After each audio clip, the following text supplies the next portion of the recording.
ভারতীয় যে আধিপত্য এখনো পর্যন্ত বাংলাদেশের প্রত্যেকটি প্রান্তে এখনো পর্যন্ত রয়ে গিয়েছে।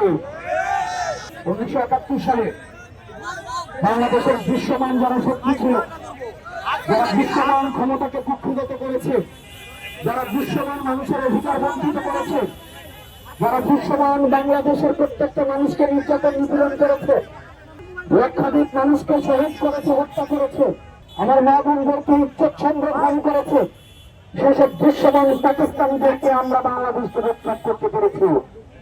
কিন্তু পরিতাপের বিষয়, পাকিস্তানের দৃশ্যমান শক্তি বাংলাদেশ থেকে উৎখাত হলে ভারতীয় যে আগ্রাসন, ভারতীয় যে আধিপত্য এখনো পর্যন্ত বাংলাদেশের প্রত্যেকটি প্রান্তে এখনো পর্যন্ত রয়ে গিয়েছে। ভারতের গুজরাটের কসাই আজকে বাংলাদেশের স্বাধীনতাটাকেও উনি ভারতের স্বাধীনতা হিসেবে উনি আজকে প্রতিষ্ঠিত করার চেষ্টা করে দিয়েছে। আমাদের দৃশ্যমান শক্তিকে ৭১ পরাজিত করেছে। আমাদের এই অদৃশ্যমান শক্তিকে পরাজিত করা শুরু হয়েছে ২৪ থেকে, এবং সে লড়াই অব্যাহত থাকবে। বাংলাদেশের প্রত্যেকটি প্রান্ত থেকে ভারতীয় আধিপত্যবাদের সহজ বীজটাকে আমরা উৎপাদন করার মধ্য দিয়ে বাংলাদেশের চূড়ান্ত স্বাধীনতা অর্জন করব।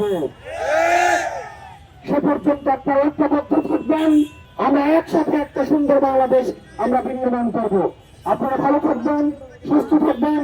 আসসালামু আলাইকুম ওয়া রাহমাতুল্লাহি ওয়া বারাকাতুহু।